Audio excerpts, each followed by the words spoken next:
47 years after Nigeria boycotted the 1976 Montreal Olympic Games and evacuated its athletes from the event. Honor now beckons on the Olympic contingent to the Montreal Games. 29 countries, mostly African and including Nigeria, boycotted the Games after the International Olympic Committee refused to ban New Zealand, whose rugby union team toured South Africa earlier in 1976 in defiance of the United Nations calls for a sporting embargo against the apartheid regime in South Africa. Likewise, to be awarded is a team that won the 1980 African Cup of Nations. They will also be honored for their legendary performance inside the main bowl of the National Stadium in Lagos after beating the Desert Warriors of Algeria 3-0 in the finals. Apart from being the convener of the event, Segun Odegbami will also be a recipient of the prizes as one of the sports heroes that should not be forgotten. His brilliant idea of recognizing and celebrating these great Nigerians was conveyed to Allen Onyema, the chairman, CEO of Airpeace, who threw his weight behind it. Joining us now is Segun Odegbami MON, a Nigerian former professional footballer and a member of the 1980 African Cup of Nations winning team and the convener of the Heroes Award. Good morning, Chief Odegbami. Good to have you here. Well, I know that this is an event that will take place on Friday. There's a morning event at the Nigerian Institute of International Affairs. The NIA, through Professor Sagi Egusa, is also part of it. And then in the evening, there will be the big event where heroes who have honored their country, including your good self, the mathematical Segun Odegbami, will also be honored. And Airpeace, Allen Onyema's Airpeace, is the main spirit behind all of this, providing the sponsorship, providing the wherewithal, and also making sure that it happens. But by way of introduction, I would like you to tell us about this, the symbolism of it, and also the role of the Airpeace and also the Nigerian Institute of International Affairs in this regard. But for the first time, I'm seeing the NIA doing sports diplomacy, which is very instructive. For the first time, well, not the first time, Allen Onyema's Airpeace has been involved in various activities, but rescuing Nigerians from troubled zones and all that. But this time he's putting his money into sports diplomacy. If you could take us through that background and what it is all about. Thank you and good morning. And I want to commend you for that intro. First, I don't want to take any credit for any of this. It was just a thought that came up during a conversation with the Director General of the NIA, who made me an associate fellow of the NIA. Okay, you are my colleague then, Chief. I'm also an associate fellow of the NIA. Wow. And he made me to head the sports and diplomacy unit, following some of my writings that he saw, and he appreciated the dimension that I was taking sports to. This event is not really about sport. It is not about achieving success in sport. It is more about the effects of sports, the impact of sports on society. What happened in 1976, hidden from those who cannot see beneath the surface, is that 45 Nigerian athletes went to the Olympics, spent 10 days in the Games Village with all their other colleagues from around the world, and a day to the start, we actually went to the stadium for rehearsals.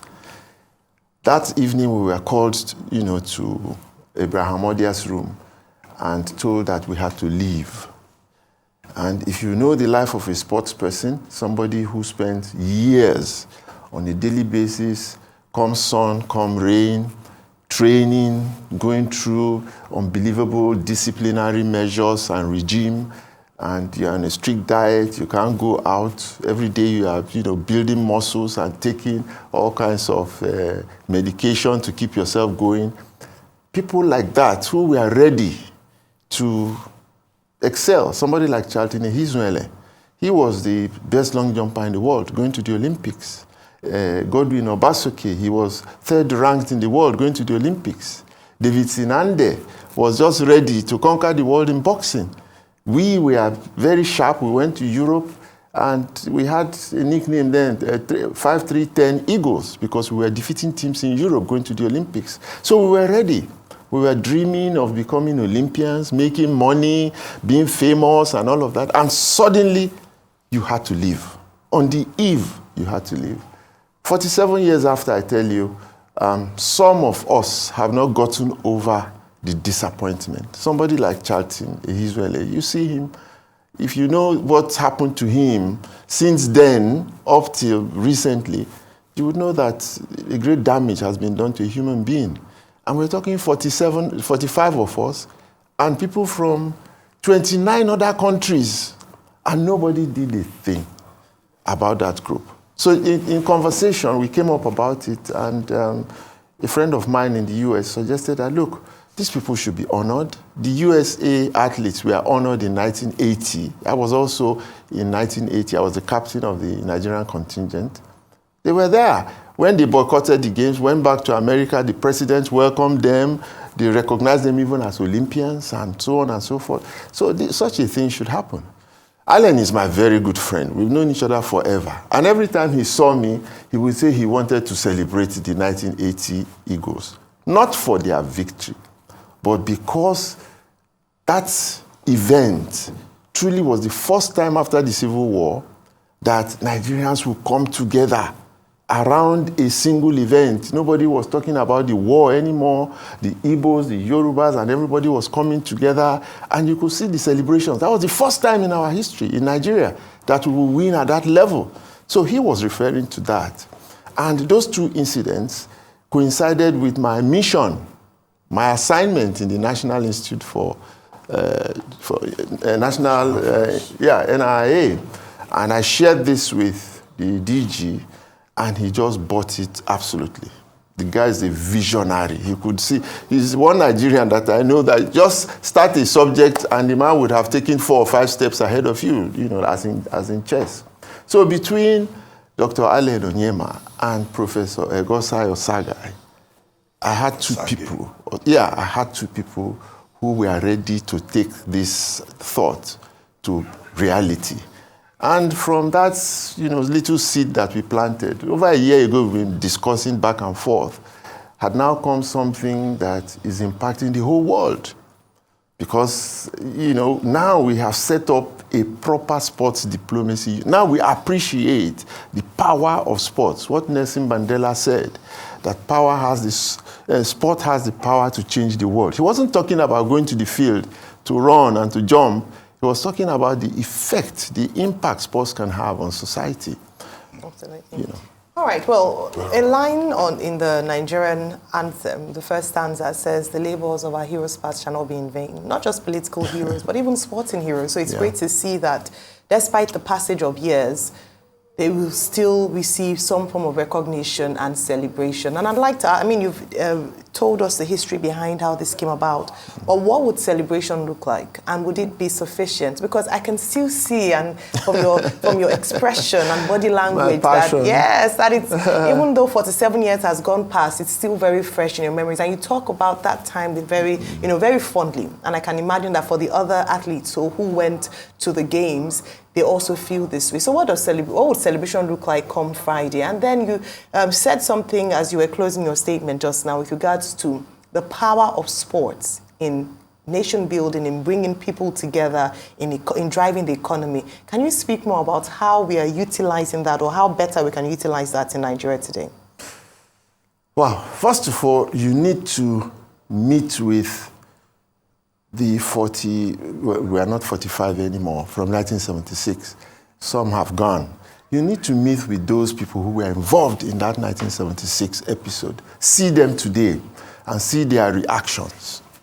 Everybody should get their handkerchiefs and to wipe away their tears, because these people are so happy, so excited. It is manna from heaven, something that they never imagined could happen. Yesterday, just to, situate this, one of them was coming from the US, from New York. 4 hours before the flight, he spoke with me, ran into traffic, and got to the airport. He was late. He had bought his ticket, he said, for $2,000 something. Tried to change it, they wouldn't take him and all of that. The only option was for him to go back home. He bought another ticket, $2,800, because he was coming to Nigeria to come and be recognized. It's not about any reward, it's about recognition. He spent $5,000 of his own money to just come, that the country or somebody in the country wants to recognize him. Just that tells you how these people are taking this event.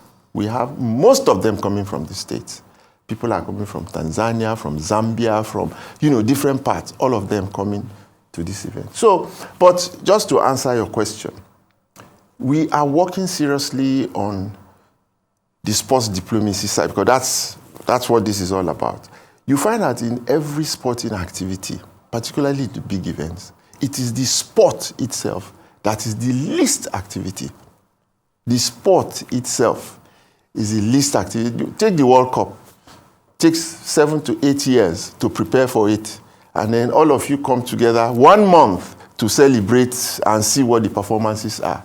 Usain Bolt will run for 10 seconds, but it takes 4 years, daily grinding, for him to be able to come and run for 10 seconds. So the sport itself is the least activity.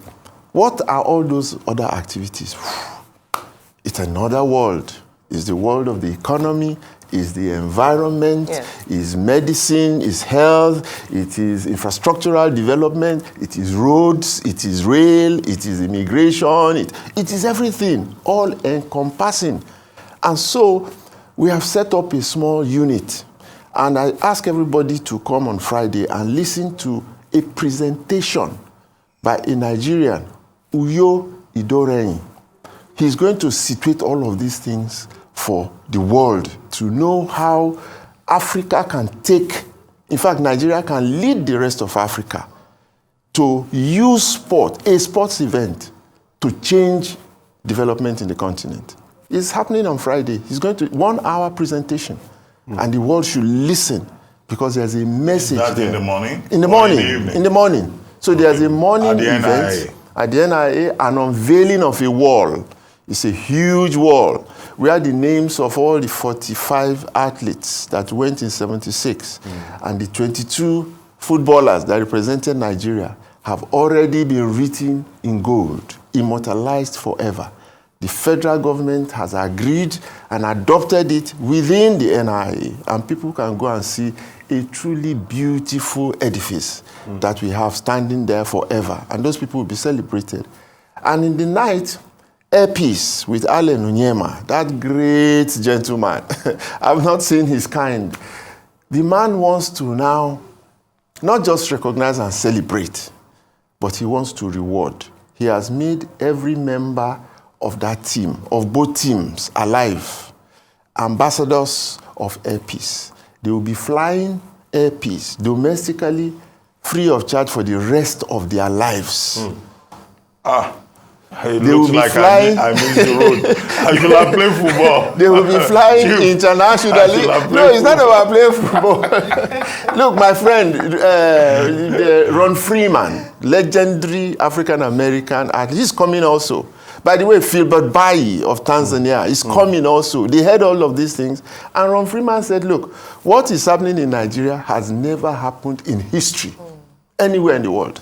And you people are having it in Nigeria, and you are not.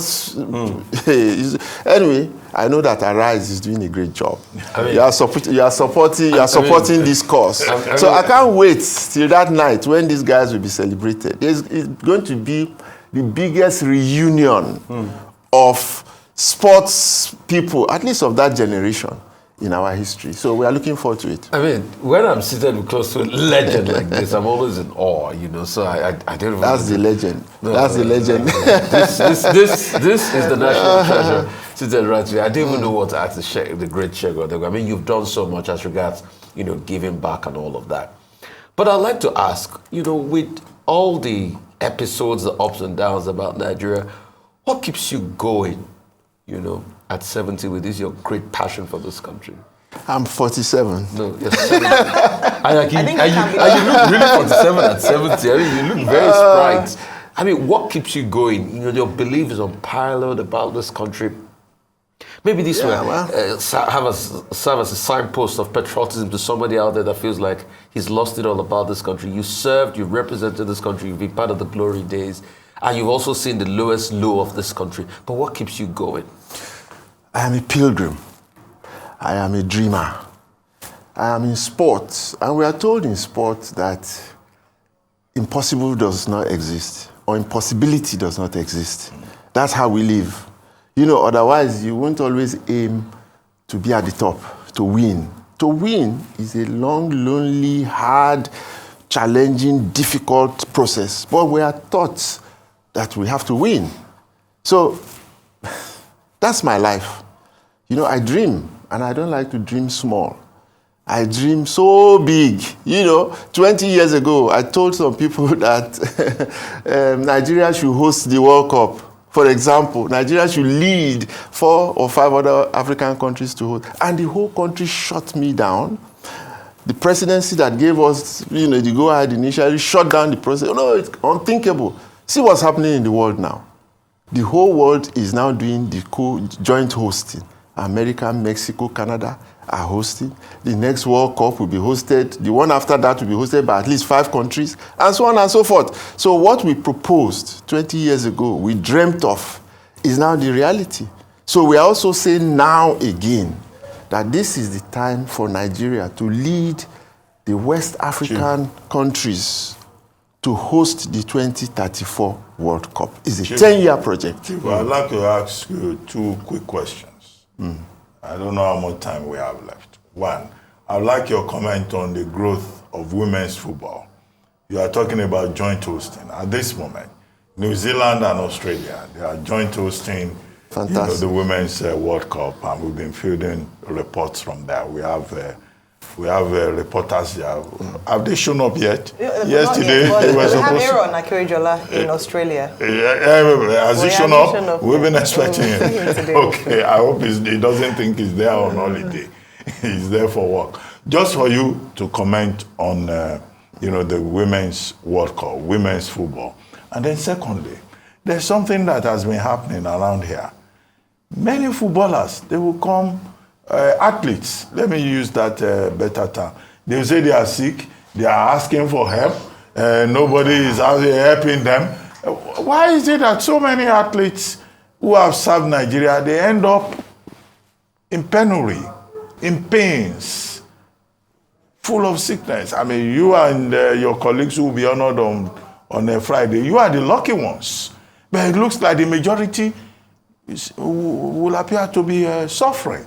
What is it that is wrong with the way we manage our athletes who are ambassadors on the global stage? Okorodudu's case, for instance. Yes, Okorodudu. 1994 Atlanta Olympics boxer. Yes. That's a sad commentary. We cannot remove our women from the general development of sports. They have done better than the men in other sports outside of football. Go check the records. You find that in track and field, our women have done better.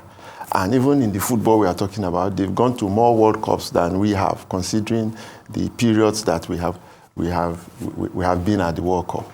And the female game is not big in the country, yet they are doing so well. You can now imagine if we really put a lot of effort and resources into developing the female game.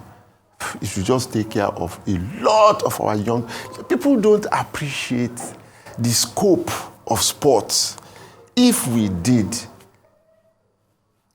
as I said, the least activity in the sports industry is the physical sports itself. The rest takes care of the rest of society. In all spheres, I have been to a place where they were discussing urban renewal. They invited me to the place, and I realized that town planners, they wanted me to come and discuss with town planners how to develop sporting infrastructure within cities. The city of Mombasa. So sport is involved in town planning. Sport is involved in health. I am an ambassador of exercises medicine, USA. You know, so many things, so many dimensions. If we appreciate it, we will support our women to take care of. It's a whole industry that people can go into, both male and female. So just for the female thing, our girls are doing tremendously well, considering what we are inputting into them in Nigeria. We are not doing much for them in Nigeria, and yet they are doing so much for us.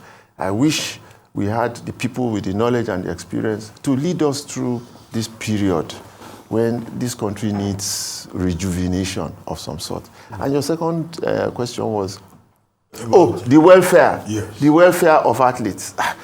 That's something that has been in conversation for decades, forever. Because it's a lack of appreciation of what it takes to be a sports person. You spend the first 35 years of your life committed to that field.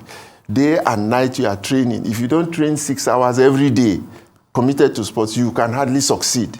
6 hours of your life training with the results. You are struggling through school. You are struggling through and then you go into the professional field. By the time you finish at 35, you can't go into another industry.